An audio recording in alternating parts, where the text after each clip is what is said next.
What is up, guys? Welcome to the Straight Edge Wrestling Podcast. Valentine's Day. It is Valentine's Day.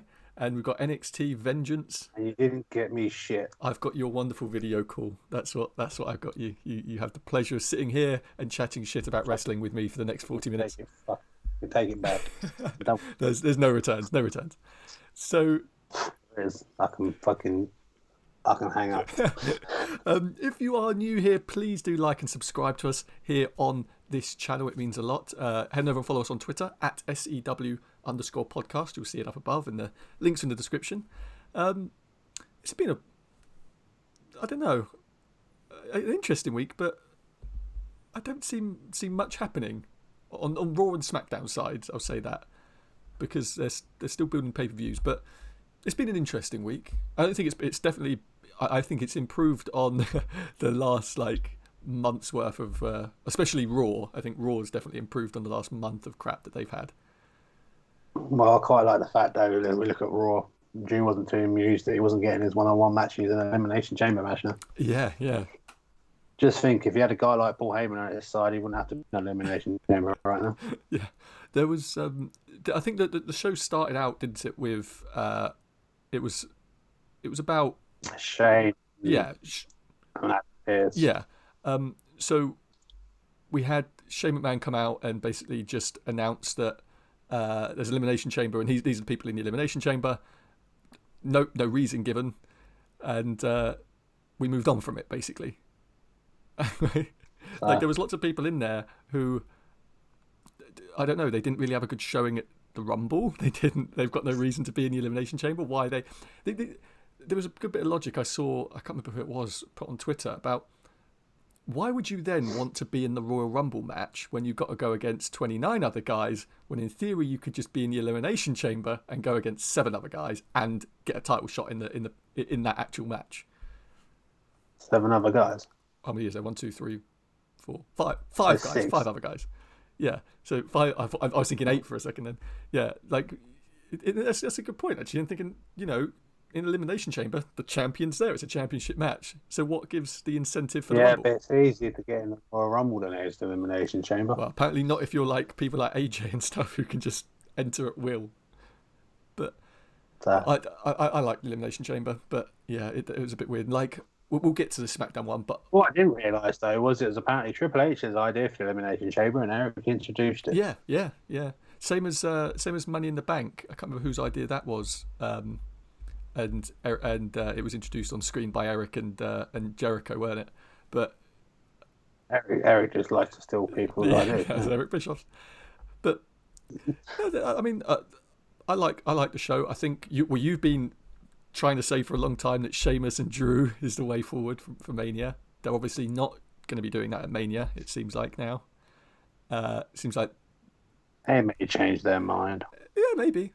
I doubt it, but maybe. It looks like, and this is pure speculation at this point because we don't know, but it looks like Drew versus Shane McMahon is the way in which they're going.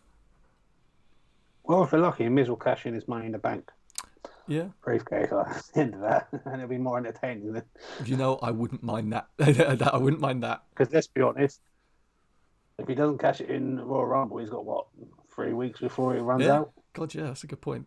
I love so much that Otis won that damn briefcase, and we've just forgotten about Otis basically now. That was it. Miz picked it up, and Otis has just been pushed quietly to the side. He's teamed with the guy who should have been Kurt Angle's son. Yeah, that's a good point. Kurt Angle started a new podcast with Conrad Thompson over at Ad Free Shows, and they were talking about that because they were talking about Kurt's retirement and WrestleMania 35. And Kurt was like, he loved working with Jason Jordan and Chad, and then he was just like, they pitched me the idea that one of them was going to be my son, and I was like, oh, okay, obviously Chad. Okay, then maybe not. He was like, yeah, I don't know what happened there, but fair enough. He said they're both great guys, but logically, come on. Let's be honest, that story could have gone a lot longer because the other one didn't injure himself. Yeah, and Kurt said that he pitched to the WWE, to Vince and stuff, that he would get like a title opportunity, and basically they would do what they did with Charlie Haas and Shelton Benjamin, that they give the tag titles to Chad and Jason Jordan, and and the Universal Championship or WWE title to Kurt, and they can have a run and he can get them over. and they weren't interested in either of those people having belts, which is a shame. That would have been a great little story. But anyway, I got sidetracked. Yeah, I mean, well, Keith Lee came back. He wasn't at the Rumble, which I actually forgot he wasn't in the Rumble, but yeah, he wasn't in the Rumble. Is that because that's when he proposed? I don't know. I know he's now engaged. Yeah, he's now engaged. But yeah, he was another one. Oh, fucking idiot. he was one of quite a lot of people who just weren't in the Rumble for some reason, even though they were there. But even though Ricochet gets in the Royal Rumble without losing his qualifying match, yeah. Pretty much. Okay. They're trying to repackage Retribution as well. Apparently they're not done with them yet, which is quite surprising to me. I thought they'd be.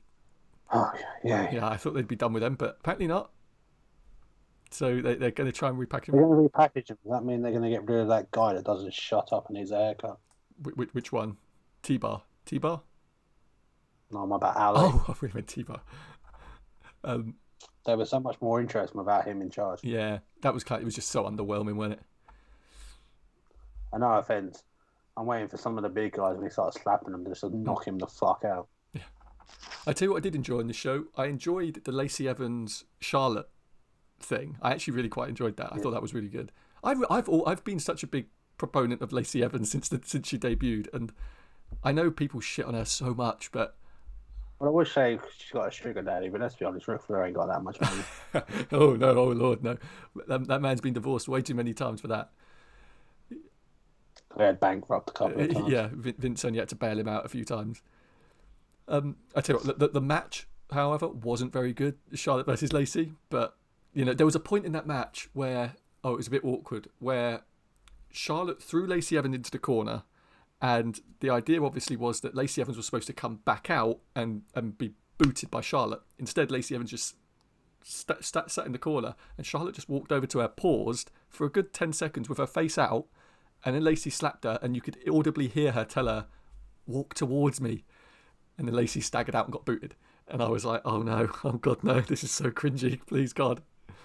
But yeah, that's just, I assume it's a lack of experience from Lacey, but it is what it is. And Angel Garza's back. Yeah. I like Angel Garza. I love Angel Garza. The same though, he's now a backup character right now. Right. Like, that was a weird pairing. I didn't understand where that one came from, but there we are. It seems like Bad Bunny has a match at Mania coming. And talking about Bad Bunny, here's something quite incredible. WWE released a few pieces of merch for him, and he is officially WWE's biggest merch seller for the last year. I've seen that, but no. Incredible. Like, not my cup of tea. Said this last week. If John Morrison isn't kicking his teeth down his throat at WrestleMania, then I'm not interested in the match. Yeah, no, I mean, it's not, I'm not a big fan of celebrity involvement anyway. Like, Stephen Amell was a good one, but that's probably like really it. I don't know.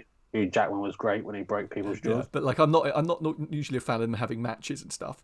But I'll say this: Bad Bunny is the biggest star on the planet in music right now. He's the most listened to musician and stuff, and he outsold freaking Roman and AJ and all that. Like, and not even close. It wasn't even remotely close. He outsold Roman's yearly record like 10-1. Just insane. So I completely get from a business standpoint why WWE wants him here. But yeah, I agree with you in that I don't really care about a Bad Bunny match. But him and... Don't get me wrong, it means Damian Priest is going to be on the card. Yeah, that's what I was about to say, yeah. And him and Damian Priest and Bad Bunny came from the same town in Puerto Rico. So that was why they like sort of tried to make some sort of weird tangential connection between them two. But hey, if it helps get Damian Priest over, I'm all for it. Damian Priest definitely helped him over. But yeah, I'm all for any, and they clearly quite like Priest, which I'm so happy about. I thought they made like some of their other ones that they brought up in the past and then just fucked over. Well, thus far we've got 2 weeks with Damian Priest winning. I think that's a record for people being brought up from NXT. I'm still bitter about EC3. EC3. Yeah, I mean, you look at, I know you don't like Riddle, but like Matt Riddle, look at Keith Lee. they've done it to pretty much everyone that they brought up. Bianca Belair was. Hopefully Keith Lee ends up winning the United States Championship. Hopefully that should be a really good match. That should be a really good match. Yeah, so we've got. Because I did quite enjoy the whole thing with Riddle and then MVP on the table. It was funny. Yeah. And then I liked the bit at the end with Lashley coming down and trying to be dominant, even though he shouldn't have been as dominant as he was, if I'm honest. Yeah, but I reckon he could have built a better story there with having Keith Lee get thingy out and overpowering him a bit, and Bobby Lashley go, oh shit. Because Bobby Lashley's quite good when that happens to him, about trying to rethink how he does a battle and his reapproach. Yeah. I tell you what, they've done a very good job with Bobby Lashley, because they kind of shit the bed with him when he came back, right? But then since he's been in the Hurt Business, they've done a dated Lana, getting married with exactly like that awful. In about 3 months, getting married, started dating Lana, getting married, and getting divorced. Yeah, and then never mentioned again. 3 or 4 months. Yeah, like that was just dire shit. But the only person I think quicker than that right now was Britney Spears' first wedding. Yeah, but yeah, then since he joined the Hurt Business, they've done genuinely a very good job with him, and I heard. Well, since they managed to team up with MVP, they've done something fantastic. Yeah, and this is the Bobby Lashley really that we always should have had. He's a legit MMA guy, legit fighter, tough guy. Look at the dude; he's massive. Unfortunately, no one ever got the match we all wanted with Lashley. That was the next sentence that was about to come out of my mouth. Was I heard Jimmy Van at Fightful.com say that is their Mania match. That should be their Mania match. Bring Lesnar down the card to the US title. Let Lesnar and Bobby go at it, and let Bobby win, because we've wanted that match. Don't say that Goldberg's going to come back and they'll do another spear match. No, please God no, please God no, please God no. Oh God, don't even put that into the universe, because we've done that so many times where we've jokingly said things and then it's happened. They got tabs on me. Yeah, but yeah, no, I'm really impressed with what they've done with Bobby Lashley. But then was the highlight of basically the wrestling week this week. Oh, we talk about Nia Jax. Was Nia Jax's hole. And that was some. If I'm honest, that was some amazing fucking acting. It was a. Followed by some good stuff on Friday night. Oh God! I didn't watch Raw live, so when I went on Twitter on Tuesday, all I saw was just hundreds and hundreds of my whole tweets. I did see one of them. Shut up, and I was like, I had to turn my phone up to double check what was going on. My whole, just the words, my whole was the top worldwide trend at one point on Twitter, which is just ludicrous. That's probably the best thing Nia Jax has ever done in her WWE career. Shadow is what, a 2-time women's tag team champion. We Shadow. Don't think that I stand by my comment. It's the most entertaining. Yeah. God, that was so funny. That was great. And it was completely ad-libbed. Like, there's no way they scripted that, because WWE's cut it out of the repeats, and they've cut it out of like their YouTube videos and Facebook videos and stuff like that. But yet, reshow it again. But then, so they cut it all out. When they uploaded everything on Tuesday, they cut it all out. And then obviously throughout the week, it's blown up. So they were like, shit, we got to just turn into it and accept it. And now Nia Jax's gimmick is going to all be about her whole. Like, God. So do we think Naomi and Lana are going to be the next women's tag team champions? Maybe. Yeah, I think maybe. I don't know, because every time Lana gets with somebody, she just beats Lana and irritates them, and they just beat the shit out of her. Same amount of time before Naomi beats the crap out of her, because Lana's irritating. Yeah, I suppose. I don't really want. Yeah, I suppose. But like, I hope if they do that, I hope they don't try and turn Naomi heel in the process, because. Now we all know Lana's annoying. Yeah, I was about to say that, but do you know what I mean? Like, I hope they don't try and force a Naomi heel turn, because Naomi is like a natural babyface. Eventually we might get to see Naomi with the glow belt again. Yeah, God, that was so good. Which they kept. I'm assuming the toys they had for the SmackDown brand ones are still in storage at the moment. Actually, I'm waiting for her to finally win it back. I should think so. Yeah. Yeah, and then we had our main event, which was Drew versus Randy, which. I think it was pretty obvious that it was all going to end in a fuck finish with I thought either Alexa or Sheamus, and there we are, Sheamus. So I mean, it was a good match, but you knew no one was winning that match. It was going to come down to disqualification. Well, Randy Orton hasn't had a good 2 weeks, has he, right now, with people interfering in his match, has they? I feel like it's been about 6 months for Randy Orton there, people interfering in his matches. Well, when you piss everybody Yeah. off, what do you expect? And NXT. What do you think of it? Well, it's not for the first week ever. As I can safely say, I think AEW was the better show. But it was still a good show. NXT. I'm not taking anything away because I generally normally like NXT wrestling. Once again, though, I think it was probably more entertaining than AEW. But overall, AEW was probably the better show. I agree. And but as I like to say in these things, and I will keep doing this, I've not got a thing against having these other wrestling shows getting involved. At least NXT can do a good show with just their guys. We'll get on to that. I think NXT really had one thing going for it, which was Gargano and Austin Theory. I think that was really the only thing to me which stood out. NXT's always got the good thing going for Austin Theory. It's the best fucking thing going right now. Gargano took the wheelchair bump, the famous like Bret Hart-esque wheelchair bump, which just looked ridiculous, but it was so funny. And and then we had like a Dexter Lumis stare off with Johnny Gargano at the end of the night. So they're still doing like a weird, I don't know, like a 3-way angle sort of thing with like Johnny's feuding with both Kushida and Dexter Lumis at once. Thing is, though, from how I watch it, it's more Dexter's more feuding with. Yeah, but like we've said this the last few weeks, it seems that way, but that isn't how WWE thinks it's happening. They think they've set up a Dexter Lumis Johnny Gargano feud. Yeah, but you got to get him past the Austin Theory match first. Yeah, which well, I said this to you a little while ago. I kind of thought that would be at the pay-per-view, but as of right now, I thought it was they were building it up so they could have that as a pay-per-view. Have to beat Austin Theory, and then next month have them go after. Yeah, as of right now, it's not it isn't on the card, so we shall see. Because hopefully, don't get me wrong, I've quite enjoyed Kushida, but I don't want to see another month of Kushida and Johnny Gargano getting his ass handed to him by Kushida, basically. Sure, yeah, I agree. It's as long as we're done with that, come the pay-per-view, win or lose, as long as we're done with that. But yeah, the Dynamite was good. It was a good show. I mean, I forgot. I must have missed one match, which was Ryan Nemeth versus Pac, because I didn't see it, so I have no idea about that. But I don't know how I missed it, but I've completely missed that one.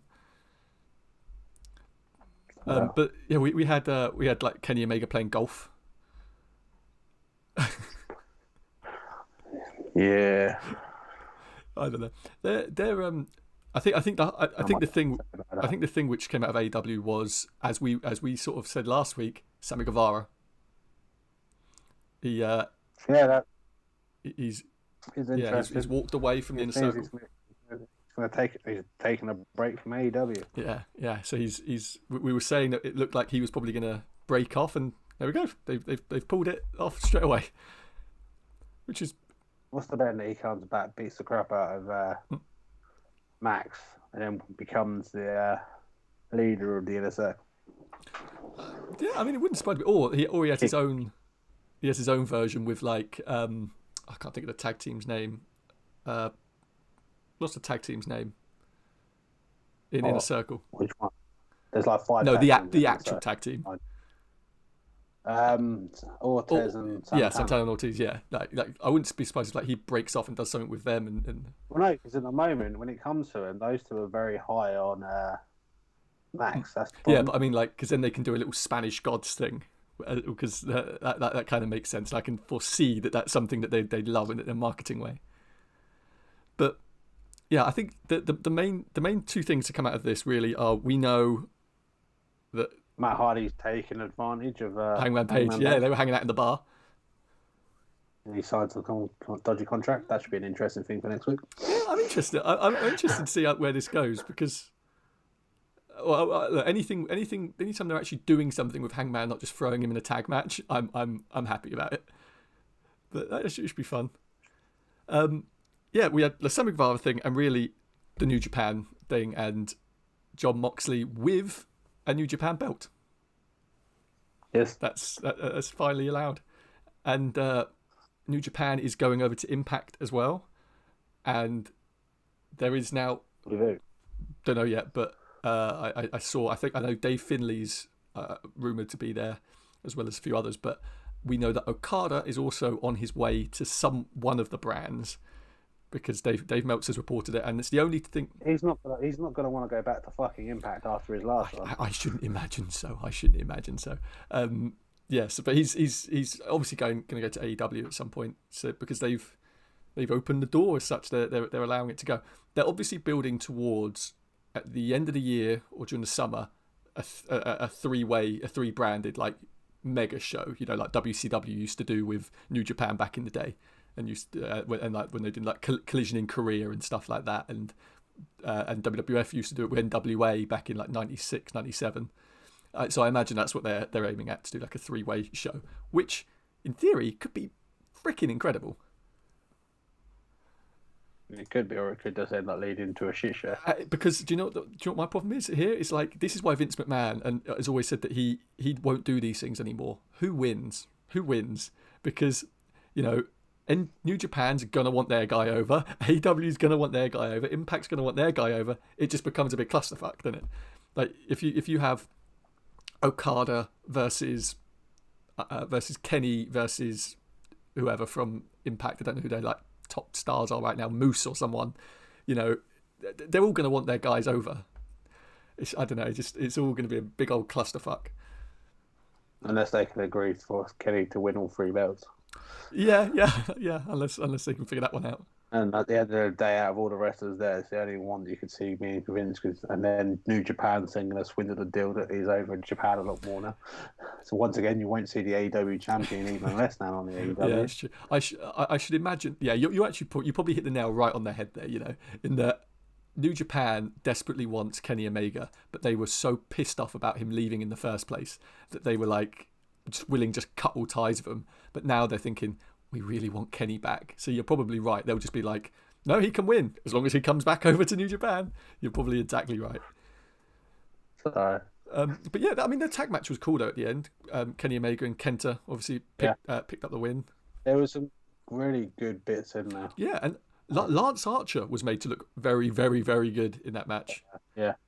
Well, to be honest, I think the best person who came out of that was Kenta. Oh, yeah. God, yeah. Yeah, absolutely. Especially for someone who, I'm not being funny, was sort of sidelined in WWE, right? He was great. He was injured a lot. He was injury prone. That was his problem with the thing. That's why WWE sort of put him to one thing where I think we're happy to grant his release in the end. Exactly. So he was sort of just... I can understand their thing with him on saying, well, the problem is every time I try to stick him in a major storyline, you break yourself. Yeah. No, I completely agree. But that's what I mean. Like in WWE, he was kind of sidelined. So really, he's not very well known to like a mass Western audience as such. So he had a great showing there. And the one who came out worst looking out of everyone on that, out of all fucking 4 people, was the AEW champion. He looked fucking terrible. Yeah. I tell you what, Kenny is. I saw a video the other day of him back in New Japan. He is like 3 times the size he was during like him and Okada's first Tokyo Dome match. Well, he's definitely more bulking on things. He ain't ripped. Like he's definitely like trying to bulk up and get bigger. But it's like he's so much bigger than what he was. So I do wonder, because he... I say the same thing about Will Ospreay at the moment. So. Yeah, I mean he's because he doesn't look like the same Kenny Omega as when you watch like the old Wrestle Kingdoms whatsoever.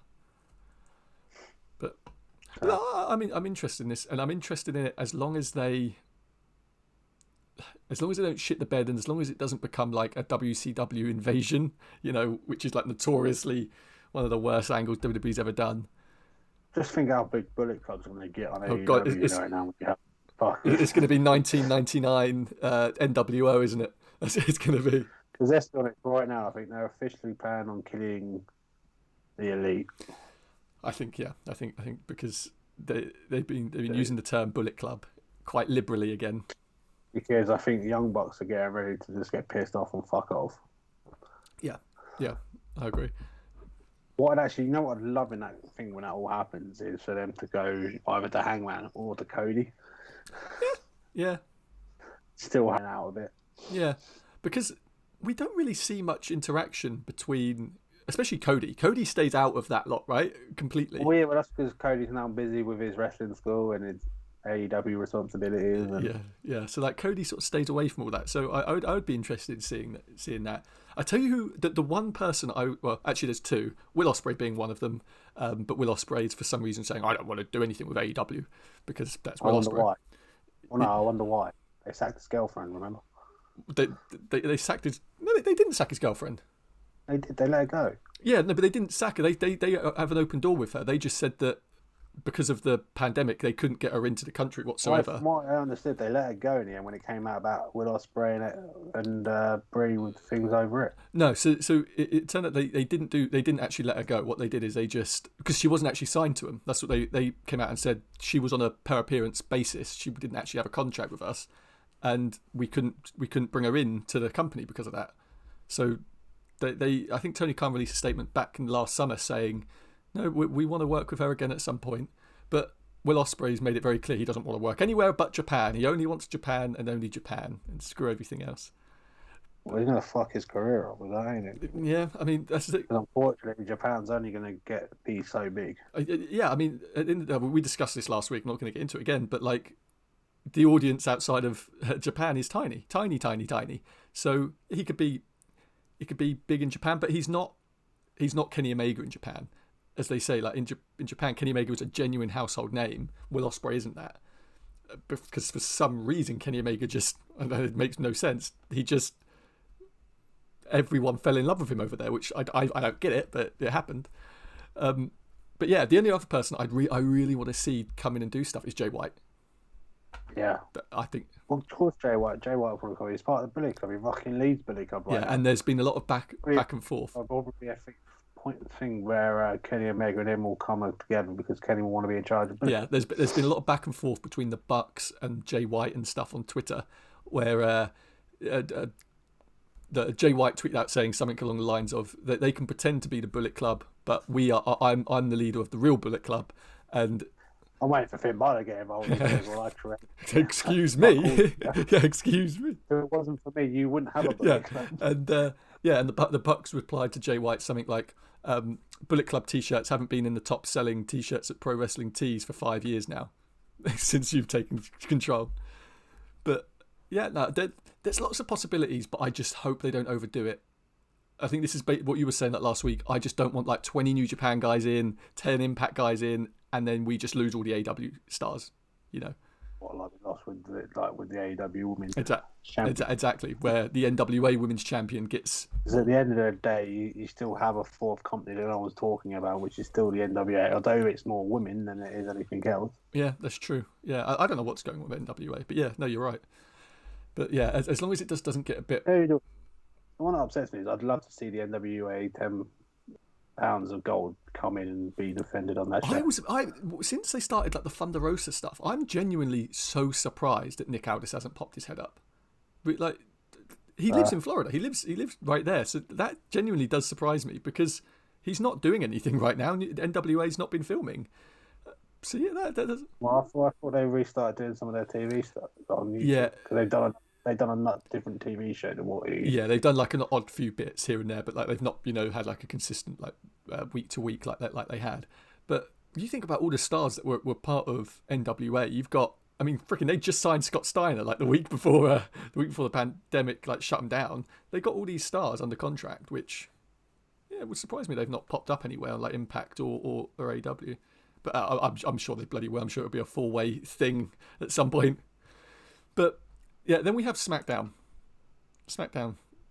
Well, it started off I quite liked how they did the thing with the contract with Roman getting out of the Elimination Chamber.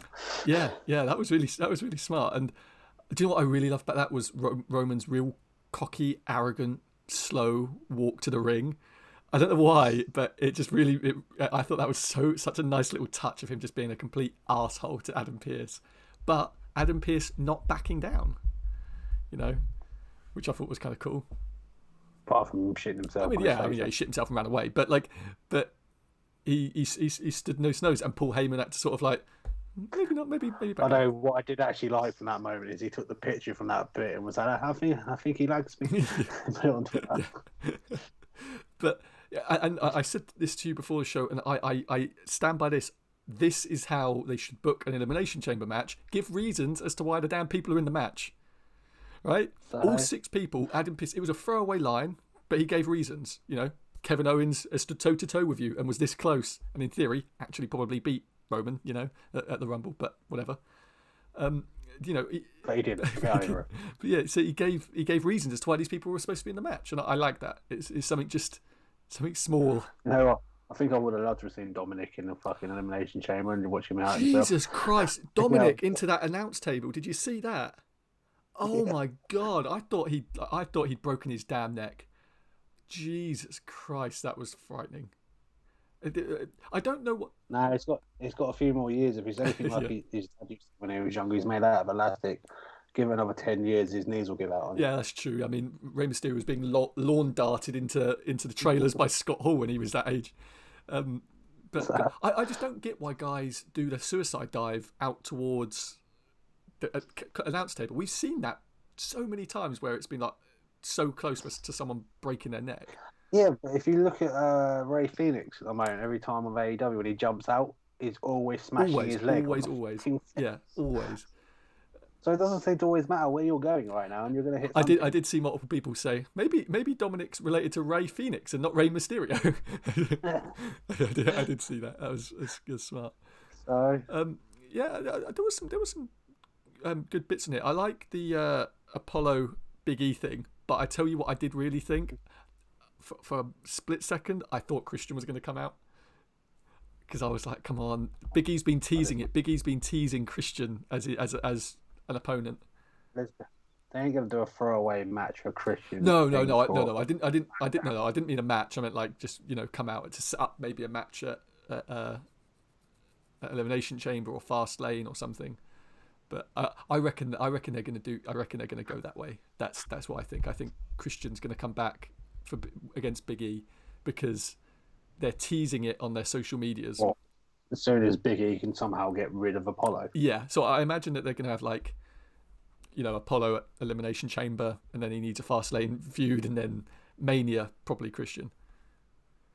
Because as Apollo's dead, while Big E has a title, he's going to keep coming after him. Yeah, until he loses at Elimination Chamber, and then it will just be forgotten about. And we had Seth Rollins return. He came out to his old music, which had me for half a second, and then the damn Messiah's back. God damn it. Yeah, we spoke about this before. We knew it was coming back as Messiah. Yeah, but then when they played the Burn It Down music, I was like, oh, thank God, maybe they've actually dropped it. And we need the architect back. Yeah. I don't like the Messiah gimmick, especially when he's not got any damn followers. Like, then what's the point? He's a pretty shitty Messiah if he's not got his apostles, Is this where he goes down to NXT eventually and brings Austin Theory back with him? Oh, well, I wouldn't be mad at that. And getting Buddy Murphy back, for the love of God. Where is that man? I love Buddy. Banging his girlfriend. Yeah, I love that man. Like, just, I don't know. It was a decent enough segment, I guess. I mean, Seth's always good on the mic, and then we had Cesaro lingering around, and then Seth beating the crap out of Cesaro. They're making moves with Cesaro. I like it. Finally. Yeah, but you know what's going to happen though is once again they'll get ready to shoot the bullet, and then they'll just stop him because they get nervous. Yep. Even though he's one of the better things on the card. How many guys have we heard from? Because let's be honest, a couple of weeks ago you were thinking it would be Shinsuke, and I was like, nah, it's going to be Cesaro. Yeah, I mean, like a few weeks back they were regularly using Nakamura on the show while Cesaro was just stood at ringside or on commentary. Yeah, but you were going through when that one match that they did with Daniel Bryan and all that for. Was it a title shot? I can't remember. I can't remember now. But like, it was when they brought Shinsuke's music back, and they're having the commentators really hype him for about 3 weeks in a row, and then once again, as you just say about Cesaro, they were going for it, and then they just decided, no, okay, we'll move away from that, and then now they've gone with Cesaro, and I'm happier with it being Cesaro. just as they were starting with him, they were doing it. They started 2 weeks beforehand with Cesaro, and I think it was going better with Cesaro, and I was happy with it. The thing is, it's like we've heard this a million times, right? Where Vince McMahon was on the first Stone Cold podcast on the network, right? Years ago, almost 5 years ago now, and Austin said to Vince, "Why haven't you put the rocket boosters on Cesaro?" And he said, all the English thing. He's not got the charisma. He doesn't reach for the brass ring, and that was where the brass ring thing came from when he was talking directly about Cesaro. So I hope that's changed somewhat. I hope that he does see something in Cesaro now, and they don't just do what they've done with him a million times, and as you say, go to pull the trigger and then stop. But quick other thing though is what really irritated me again for the second week in a row. Why is Billy getting blamed for fucking Liv Morgan losing that match against Bayley? Oh yeah, I don't know, no idea. She had nothing to do with fucking Liv losing that match. Honestly, no clue. I haven't got anything for you. Pissed me off. I was like, what the fuck? I have. Leave that poor girl alone. I have genuinely no clue. Just wants to be friends, and your friend us threw that fucking CV in the fucking ring and shit. Not even the fucking fact that the CV was what cost Liv the fucking Morgan the fucking match. I was like, this makes no sense. And we had more of Nia Jax's hole. When she was bounced off of the... Oh, god damn it. This is just so ludicrous. But they did it again, didn't they? Yeah, that's what... Just tried to avoid saying hole. Yeah. Oh, they're gonna have like my whole t-shirts and god damn it. They will probably become the new number one. Yeah, the outside Bad Bunny with a whole t-shirt. Nia Jax gonna be fucking loaded with a butthole. Jesus Christ, Jesus. Yeah, I mean, the end of the show was, I want to say, repetitive. I think we've seen this a million times, right? Kevin Owens comes in. I love Kevin Owens. He's not Stone Cold. I was gonna say, I knew what was happening as he come down the thing. I was like, so he's just gonna stunner everyone. Yeah, he's not Austin. They could try and make him do an Austin fucking thing. Yeah, and it's very clear that's what they're trying to do, right? Like, just come in, stun and leave. But it's like, yeah, but you can't just leave. You have to swig half of fucking like at least 10 to 20 cans of fucking Steve was. Yeah. So yeah, what's the fucking point? Yeah, I really don't get why they're what the point of doing that is. But whatever, it is what it is. I tell you what, Raw does need though. They need another person underneath Adam Pearce for Raw. Yeah. Well, you got Sonya for SmackDown, which then makes it more when you come to having like rivalries and setting things up, a bit more fun between the other. Bring Paige back. Yeah, although I think they're distancing themselves as hugely as possible from Paige, so I can't see that. Or even better at the moment, continue to rival and put Mandy in that role. That'd be a good shout. That'd be a good shout. Mandy would be a good shout in that role. But I mean, there's a million people they've got on their freaking roster they don't use that they could actually fill the role in with. But yeah, no, that's a good point. So I think it would be quite good because then you have that actually, instead of just having Adam Pearce like as fair as I've seen the picture, you got one bloke booking these two people things up. What's the point? Yeah, that way you have him overseeing stuff, but at least you got these other two people where they want to do the right. Yeah, that makes perfect sense. Adam Pearce floats back and forward between the two shows, but yeah, it makes much more sense. But because I like how they just refer to him as a WWE official, right, or something like that. Something like WWE. That's all they refer to him as, WWE executive or WWE official. Unless you're Roman, and then it's Roman's bitch. Yeah. But they haven't like given him a title or whatever. But yeah, it's a good point. Roman did. Roman's bitch. Before we get on to quickly looking at NXT TakeOver Vengeance Day. You know what? I didn't understand. I was thinking about this. Why they call it Vengeance Day and not go with St. Valentine's Massacre? Yeah, they own the damn trademarks, but I assume they don't like the word massacre now.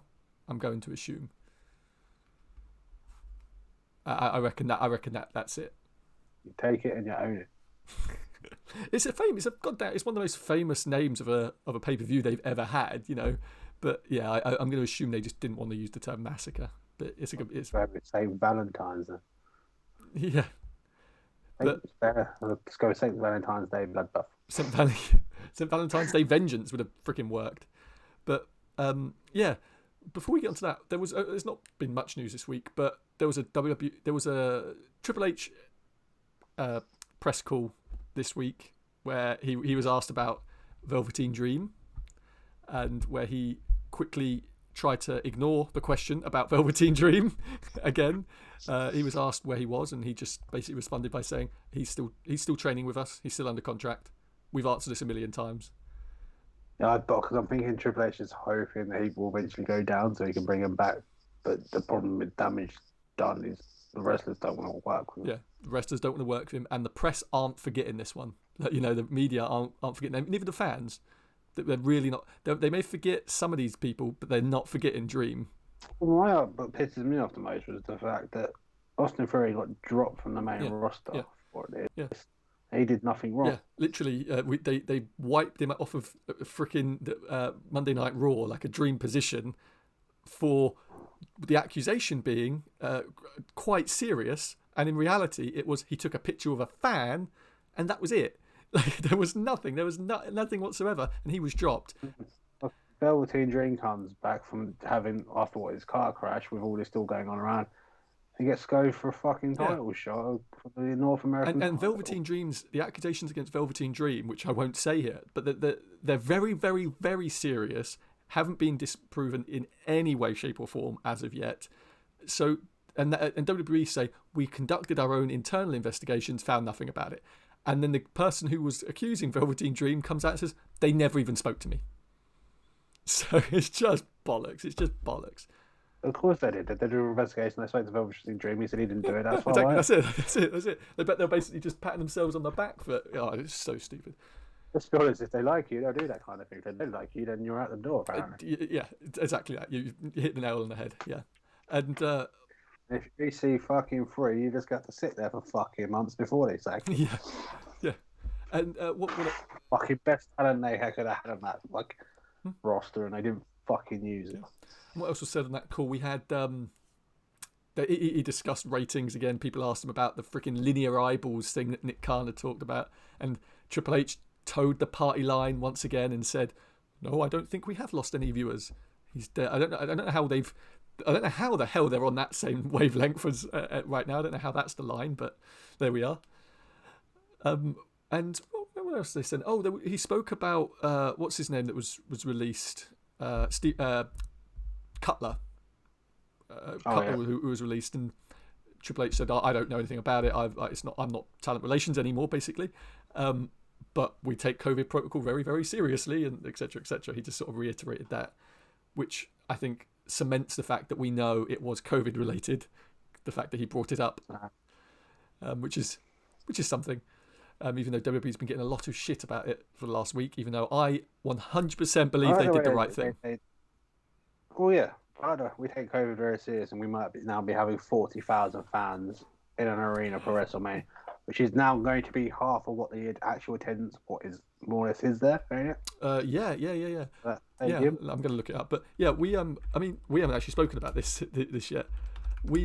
So WWE announced that they were going to have about 20,000 fans there originally, and then the Super Bowl happened, and obviously the Super Bowl said that they were going to have 25,000 fans there. So the capacity, well, the record attendance is 75,000. So yeah, I should imagine for wrestling, you're looking at about 80 between about 80 to 80,000, 88,000. Yeah. So the Super Bowl happened last weekend, and they had 25,000 fans there. A third of which were vaccinated healthcare workers, and the rest were very, very, very well socially distanced, to be fair.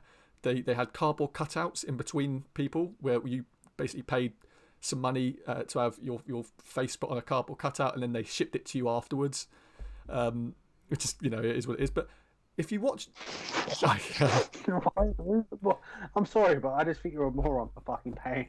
I'm going to pay this, even though I'm not making any money, but I'll pay this. Oh yeah, it's completely stupid. But then have it sent back to me. But to be fair, the Super Bowl stadium, I mean, it was the same stadium, but the Super Bowl looked awesome. It genuinely, you couldn't really tell, because obviously you're not really focusing on the crowd.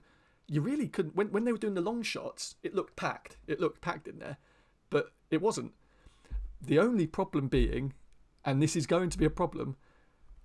That you go on Twitter and you look at the videos of what happened when the damn game ended, and they all flooded the streets of Florida, partying, clubbing, out in the streets because Florida doesn't care about COVID. I'm betting they were doing the same thing though beforehand as well, and they're all going to be out in the car park. Well, I know this. I know the NFL banned tailgating, and they were cracking down on it anywhere in the vicinity of the stadium. They were really cracking down on it. So like the NFL, by all accounts, did a very good job in managing this. Apart from the aftermath afterwards. Yeah, but obviously that's outside of their powers, because one would assume that the Floridian government and state police and stuff would have managed it, but that's Florida. They don't give a shit. Because they proved that so far through the whole epidemic for what it is. Yeah. Okay. So yeah, I mean, good one there now. So you think WWE is going to have twice as many fans there? It's just, I know, fair enough, they're going to have more space to space people out because you're going to have the seating down. But one, how close do you want the fans to the ring towards your wrestlers and any of your staff? If it was my guys, I'd at least want 3 or 4 rows away. Oh, absolutely. Or all the people at the front have to be properly COVID tested, right? Not just a stupid temperature check. Like slam dunk, yeah, but because I mean, one of the big things in wrestling is people put their hands out to touch the wrestlers as they come by. So smack their ass. They've got to have a big old. I reckon they're going to have like a double barrier or something. They must have.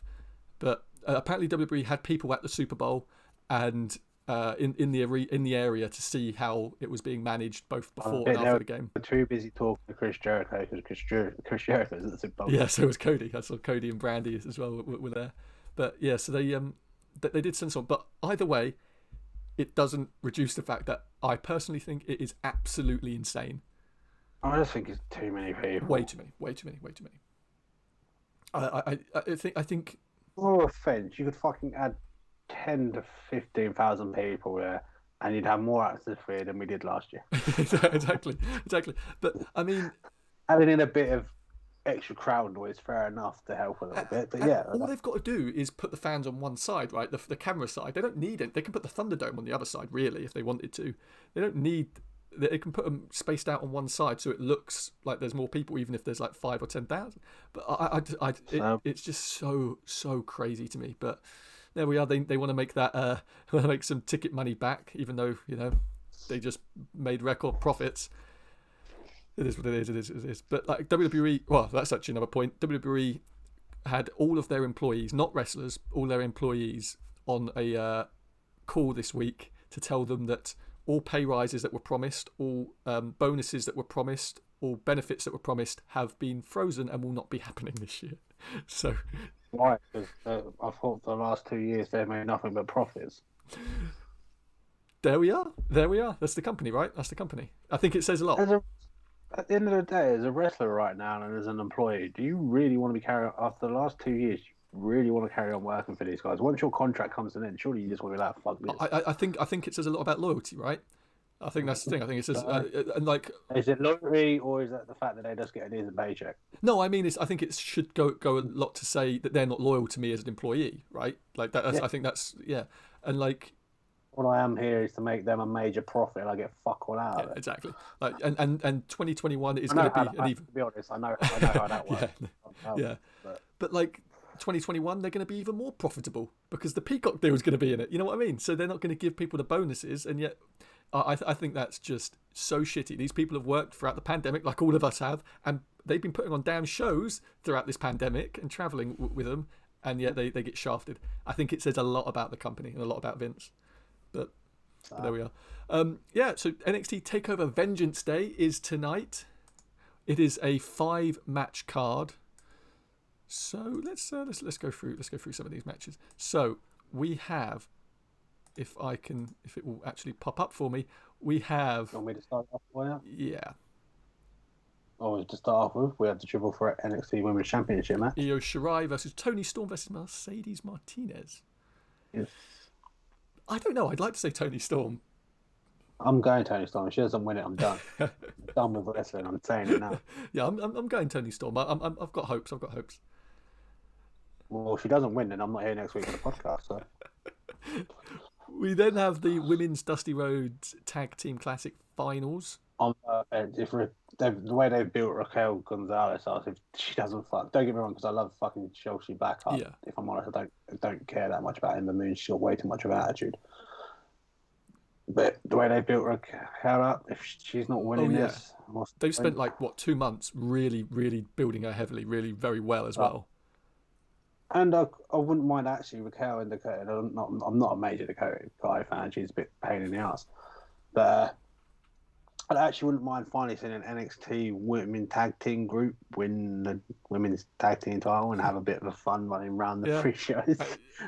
Same, to be fair. And don't get me wrong, they don't have to keep it for very long. Let them have maybe a 2-month spell with it, but it'd just be quite fun. I'll say that you saying that is something which I hadn't thought about, and I think Dakota and Raquel deserve it a lot more. But you saying that just made me think they'll have Ember and Shotzi win it, because Ember's already been on the main roster. She's known to the audience, and Shotzi has that freaking incredible entrance that maybe they would want them to win the titles, so then they can travel around. Yeah, but you can say because she's already been on the main roster, but she hasn't won much. She's been on NXT. Ember Moon's had the kick out. Yeah, no, I agree. Don't get me wrong, Chelsea Blackheart's been made a fucking superstar this last year. Oh yeah, God yeah. So yeah. But the one who's had the biggest push right now was Raquel. Yeah, no, I agree. I'm going more. Yeah, no, I agree. But I think they could go either way, depending on what their future plans are. But I've got Dakota Kai and Raquel. The truth is, the one that could really go either way is the next one, which is the men's. Yeah, the men's Tag Team Classic Finals, which is MSK, Nash Carter and Wes Lee versus the Grizzled Young Vets, James Drake and Zach Gibson. The reason why, you got your new guys, MSK. Yeah, I mean, I which I didn't realise were is it the Dirty Rascals or something like that from Impact, from two of them from that? Oh, they used to be a trio, the Rascals. Oh, I didn't even know. I didn't realise that because I saw some stuff. Because it was a bit where I missed out with Impact where they were on. I only saw the odd bits. Oh yeah, the Rascals. Then I saw something the other day, and those two were in it, and I was like, "Oh shit, they were the Rascals." Oh yeah, I never even realised. And I don't know what happened to the third one. I didn't realise what I didn't make the connection, because I'm looking at their Impact names now and I know their names. Oh god, yeah. Yeah, and to be honest, I didn't think this was going to be the finale. I thought. So no, there was little things. A little part of me had a feeling that these two could do, because where you thought it was so cotton thing, you already know who's going to win. I was a bit more held back on that. There's a good chance a lot of different things will happen because they've put too many people in this that are trying to have stories and things. I think the weird thing is though is that we haven't got an Undisputed Era match on the card, so I don't quite understand what's happened here, because they're always on the card. At least one member of the. That's because at the moment they haven't done much for them in the last few weeks with them. They've had the few bits where they tried to help Fimbala take out tag team champions and then bits from there, but that's about it. They're more back and that's what I mean. Is you'll probably see they may not be in a match, but you may see them around the NXT. I assume we are, but no, that's what I mean. Is it's weird that we've not had anything for them. That's why I kind of just assumed they were going to be in the finale of the Dusty Rhodes Tag Team Classic. I mean, this is good. You actually utilising newer people. So you never know. Maybe they're all getting called up. I hope not. So.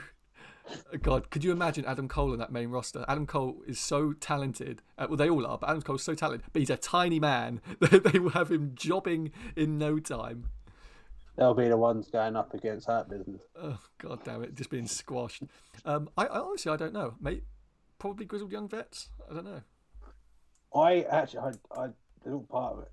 It could be for how they've been doing them for the last, since they've come back to the roster. But then at the same time, these two, MSK, they're fucking insane. I just don't know with these two. This is the one that I'm so 50-50 on, and I wouldn't care who either one if either team won it. Yeah, I generally can't pick one. That's the problem. And then we have the singles match for the NXT North American Championship: Johnny Gargano versus Kushida. Oh, Johnny Gargano's got to win this. Yeah, right. You'd think so. Just because of Austin Theory, really. Yeah, I think they've been building the way too much for them to take the belt off him here. Yeah, I've got Gargano. And then we have Finn Balor versus Pete Dunne for the NXT title. I honestly don't know. I think Finn's going to retain it, but I don't want to see Pete Dunne win it. yeah. So I think Finn's going to win it, but I could see him going with Pete, but I don't know. I think Finn retains. But I might not even get to that point in the match if Tony Storm suddenly doesn't win the title. Then I'm just done with wrestling. So if I text you tomorrow and say, "Oh, that Pete Dunne and Finn Balor match was really great," and you go, "I didn't make it past match 1." Okay, great.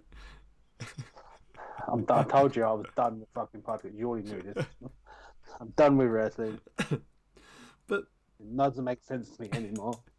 Anyway, that show is tonight. Head on over and follow us on Twitter at SEW_podcast. We'll be covering it there. And like and subscribe to us here on this channel. And we'll see you next time. We are out.